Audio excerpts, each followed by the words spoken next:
Le soleil de Provence cognait comme un marteau sur l'enclume de nos âmes. Et dans ce champ de blé ondulant comme une mer dorée, Margot m'a jeté à terre d'un geste qui n'était ni colère ni accident. Mais un cri muet jaillit des abysses de son cœur. Mes poumons se sont vidés d'air. Mon corps s'est arc-bouté contre le sol tiède. Et ses yeux verts comme les vignes folles de nos coteaux, m'ont transpercé plus profondément que n'importe quel faux.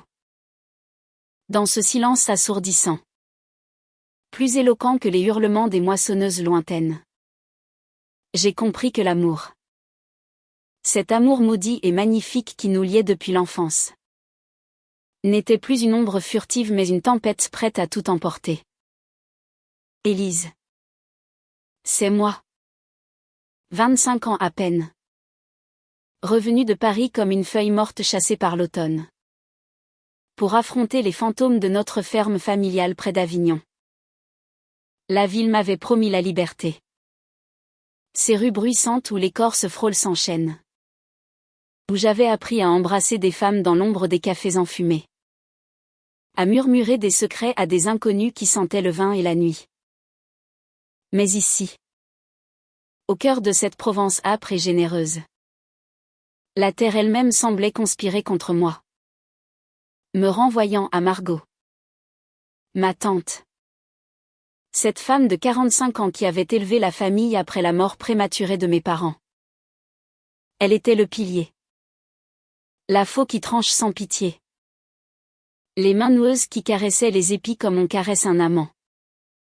Française jusqu'à la moelle. Avec son accent chantant du Luberon et ses cicatrices de soleils impitoyables. Margot incarnait tout ce que j'avais fui, la tradition. Le silence des champs. Et cet amour qui nous consumait en secret depuis que j'avais 16 ans. Ce jour-là, la moisson battait son plein. Les journaliers. Ces ombres burinées par le labeur. Courbaient l'échine sous le ciel implacable. Leur rire rauque se mêlant au vrombissement des machines. J'avais insisté pour aider. Pour me fondre dans cette danse ancestrale. Espérant que la sueur effacerait les nuits blanches où je revivais nos regards volés. Margot dirigeait tout d'une voix ferme. Ses cheveux châtains noués en un chignon négligé. Sa chemise en lin collée à sa peau hâlée par la chaleur. Elle évitait mes yeux. Comme toujours depuis mon retour. 3 semaines plus tôt. Reste en ville. Élise. M'avait-elle lancé au téléphone. D'une voix qui tremblait comme une corde tendue.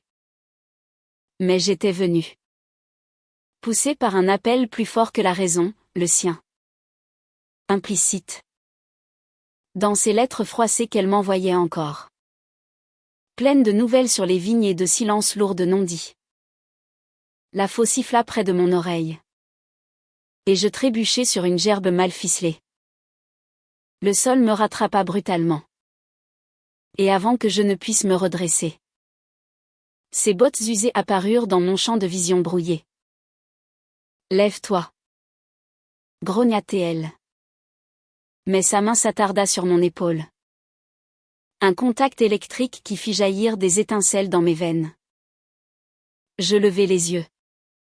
Et là, dans ce regard, je vis la faille, la faim, la peur. L'amour qui nous avait séparés pendant 9 ans. Paris m'avait changé. Oui. J'y avais goûté à la vie des femmes comme moi. Ces lesbiennes qui dansent dans les clubs de Marais. Libres de leurs désirs. Mais Margot. Elle était restée là. Enchaînée à la terre. À ces champs qui avalaient les secrets comme la boue avale les semences. Son silence. Ce jour-là. Hurlait, pourquoi es-tu revenu me tourmenter? Je me relevai lentement. Essuyant la poussière de mes jeans déchirés. Sentant son souffle chaud sur ma nuque. Les journaliers étaient loin. Occupés à l'autre bout du champ. Et pour la première fois depuis mon arrivée. Nous étions seuls sous ce ciel immense. Tante Margot. Murmurai-je. Le mot « tante » sonnant comme une trahison sur mes lèvres. Elle se raidit. Ses lèvres se pinçant en une ligne dure. Ne m'appelle pas comme ça ici. Répondit-elle d'une voix rauque. Ses yeux balayant l'horizon comme pour conjurer un sort. Mais je ne pouvais pas m'arrêter. Les mots jaillirent. Un torrent longtemps retenu, je suis revenu pour toi. Pour nous. Ce que nous avons commencé cet été-là. Dans la grange. Quand papa et maman étaient partis pour Marseille. Tu t'en souviens. Tes mains sur moi. Ta bouche qui goûtait au sel de ma peau d'adolescente. C'était réel. Margot. Pas un rêve fiévreux. Elle recula comme si je l'avais giflée. Son visage pâle sous le hâle. Ses poings serrés le long de son corps robuste. Tais-toi. Élise. Tu parles de choses qui n'ont jamais existé. Tu étais une gamine perdue. Et moi. Moi. Je veillais sur toi. C'est tout. Mais ces mots sonnaient faux. Ébréchés par le tremblement de sa voix. Je m'approchai. Osant effleurer son bras. Sentant la chaleur de sa peau à travers le tissu fin. Mens-toi si tu veux. Mais pas à moi. J'ai passé des années à Paris à chercher ton ombre dans d'autres corps. D'autres lits. Des femmes aux rires légers. Aux caresses anonymes. Mais aucune n'était toi. Aucune ne connaissait le goût de nos raisins. Le poids de nos silences provençaux. Le vent se leva soudain. Portant l'odeur âcre de la paille fraîchement coupée. Et avec lui vint la mémoire, cet été de mes 16 ans. Quand la chaleur avait fondu nos barrières. Mes parents. Emportés par un accident de voiture sur la route sinueuse vers la mer. Nous avaient laissés seuls. Margot et moi. Dans cette ferme qui craquait sous le poids des ans. Elle avait 27 ans alors. Veuve récente d'un mari qu'elle n'avait aimé qu'en ombre. Et moi. Une orpheline aux joues encore rondes. Cherchant du réconfort dans ses bras. Une nuit d'orage. La foudre avait frappé l'olivier centenaire derrière la maison. Et nous nous étions réfugiés dans la grange. Tremblante. Ses bras autour de moi. Pour me protéger. C'était muet en quelque chose de plus, une exploration timide. Nos lèvres se frôlant dans l'obscurité. Nos corps se découvrant comme deux terres vierges. C'était pur. Interdit. Un feu qui nous avait consumés pendant des semaines volées. Jusqu'à ce que la raison ou la peur nous sépare. Elle m'avait envoyé à Paris chez une cousine. Pour tes études, avait-elle dit. Les yeux rougis. Maintenant. Sous ce même ciel. Le passé nous rattrapait comme une fosse impitoyable. Et si on recommençait? Soufflai-je. Mon cœur battant à tout rompre. Margot secoua la tête. Mais ses yeux trahissaient la lutte, le désir contre le devoir. L'amour contre la loi des hommes qui régnait encore sur nos campagnes. Tu ne sais pas ce que tu demandes. Petite. Ici. En Provence. Les langues sont plus acérées que les sécateurs. Mon frère. Ton père. Reposerait pas en paix s'il savait. Et les voisins. Ils guettent. Ils jugent. Sa voix se brisa. Et pour la première fois. Je vis des larmes perler au coin de ses yeux. Ces yeux qui m'avaient hanté dans mes rêves parisiens. La journée s'acheva dans une tension palpable. Les gerbes entassées comme des remparts contre nos vérités. Au dîner. Autour de la table massive en chêne. Avec les journaliers hilars et les plats fumants de ratatouille et de daube provençale. Margot s'assit en face de moi. Son genou frôlant le mien sous la nappe. Un contact fugace. Délibéré. Qui envoya une décharge le long de ma colonne. Je rougis. Baissant les yeux sur mon assiette. Tandis que les conversations roulaient sur les prix du blé et les vendanges à venir. Mais sous la surface. C'était une danse, nos regards se croisant par-dessus les verres de rosée. Promettant des tempêtes. La nuit tomba lourde. Étoilée. Et je m'éveillai en sursaut. Le cœur cognant. Un bruit dehors, le craquement d'une porte. Le froissement de pas sur le gravier. Je me levai. Pieds nus. Enfilant une robe de chambre légère. Et sortis dans la cour baignée de lune. Là. Près de l'étang où les grenouilles chantaient leurs complaintes. Se tenait Margot. Fumant une cigarette roulée à la main. Sa silhouette découpée contre l'eau miroitante. Insomnie. Demandai-je doucement. Approchant comme on approche un animal sauvage. Elle hocha la tête. Exhalant une volute de fumée qui dansa dans l'air frais. Toujours. Depuis que t'es revenu. Tu remues tout. Élise. Comme une pierre jetée dans l'étang. Je m'assis à ses côtés sur le banc moussu. Nos épaules se touchant presque. L'air embaumait le teint sauvage et la terre humide. Parle-moi. Margot. De ces années sans moi. As-tu aimé d'autres? Une femme. Peut-être. Dans les foires de Cavaillon ou les marchés d'Apt. Elle rit amèrement. Un son qui me serra le cœur. Aimer. Ici. On survit.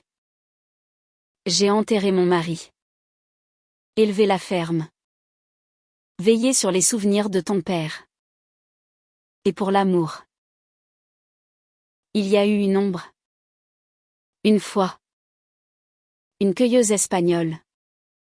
L'été de mes 30 ans. Des nuits volées dans les champs de lavande. Des murmures en castillan que je comprenais à peine. Mais elle est partie avec le vent du Mistral. Et moi? Je suis resté. Le cœur en friche. Ces mots ouvraient des brèches. Et je glissais ma main dans la sienne. Sentant la rugosité de ses paumes contre ma peau douce. Et moi? Suis-je une ombre pour toi aussi? Elle se tourna. Son visage illuminé par la lune. Et dans ses yeux. Je lus la réponse avant qu'elle ne la dise. Tu es la tempête. Élise. Celle qui ravage et qui féconde. Nos lèvres se rencontrèrent alors. Hésitantes d'abord. Puis affamées. Un baiser salé de larmes et de tabac. Sous les étoiles indifférentes de Provence. Le monde s'effaça, plus de ferme. Plus de jugement. Seulement nous. Deux femmes françaises liées par le sang et le désir. Redécouvrant le goût de l'interdit. Mais le drame ne se fait pas attendre dans nos terres provençales. Où les secrets germent comme les mauvaises herbes. Le lendemain. Alors que la moisson touchait à sa fin. Un orage éclata sans crier gare.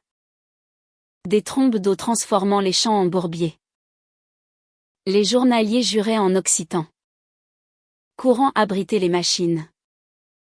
Et Margot et moi nous retrouvâmes piégés dans la grange. Trempés jusqu'aux os. Nos vêtements collant à nos corps comme une seconde peau. Le tonnerre roulait. Et dans l'éclat des éclairs. Elle me plaqua contre le mur de pierre. Ses mains agrippant mes hanches avec une urgence désespérée. On ne peut pas. Élise. Halta-t-elle contre ma bouche. Mais son corps la trahissait. se pressant contre le mien dans une danse primitive.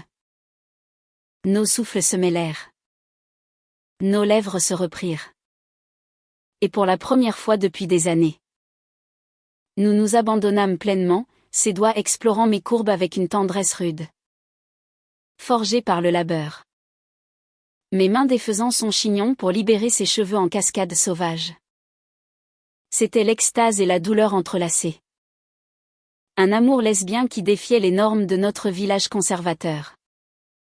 Où les messes du dimanche parlaient encore de péché et de salut.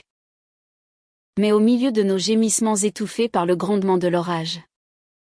Un bruit sec, la porte de la grange s'ouvrit à la volée. Paul.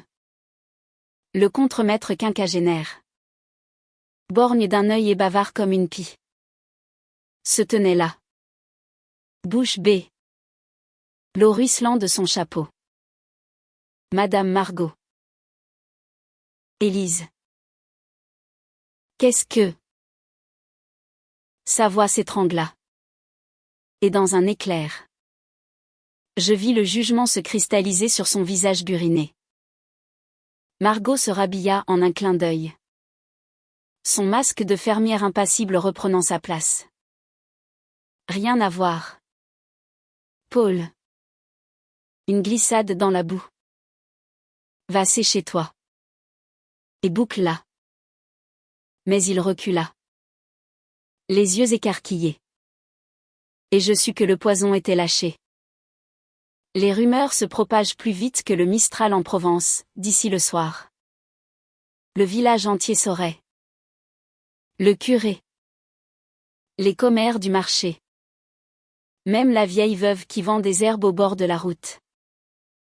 Notre amour. Ce trésor fragile. Était maintenant une cible. Les jours suivants furent un tourbillon de drames.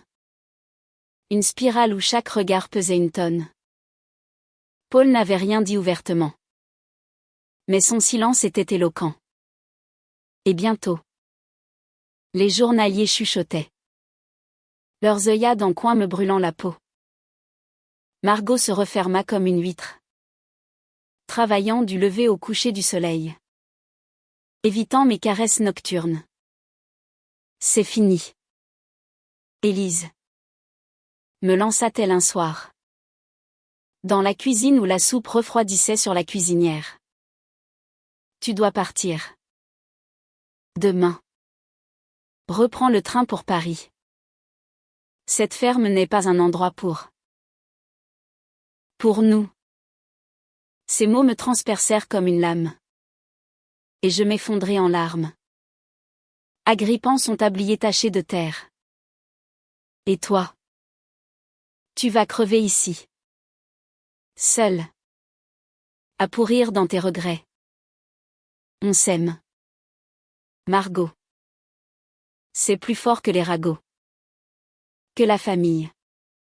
Que tout. Elle me repoussa doucement. Mais ses yeux suppliaient. L'amour. C'est un luxe pour les citadines comme toi. Moi. Je suis la terre. Élise. Et la terre ne pardonne pas les écarts. Pourtant. Cette nuit-là. Elle vint dans ma chambre. Glissant sous les draps comme un fantôme. Ses lèvres cherchant les miennes dans l'obscurité. Nous fîmes l'amour en silence. Nos corps se parlant là où les mots échouaient. Un adieu déchirant qui scella notre destin. Le scandale éclata le dimanche suivant. À la messe de Saint-Rémy. Le curé. Un homme sec comme une branche d'olivier. Lança un sermon sur les vices de Sodome qui fit rougir les fidèles. Les yeux se tournaient vers nous. Assises côte à côte sur le banc usé. Et je sentis la main de Margot trembler dans la mienne. Cachée sous son missel. À la sortie. La tempête verbale s'abattit, Margot. Qu'est-ce que c'est que ces histoires? Ta nièce. Une abomination. Hurla la boulangère. Entourée d'un essaim de commères. Paul. En retrait. Hochait la tête avec un sourire torve. Margot se dressa. Sa voix tonnant comme le tonnerre, fichez-moi la paix. Élise est de ma famille. Et mon cœur est à elle. Si Dieu juge. Qu'il juge. Mais vous.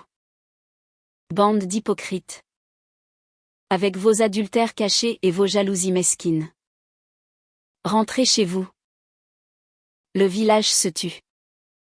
Stupéfait par sa fureur.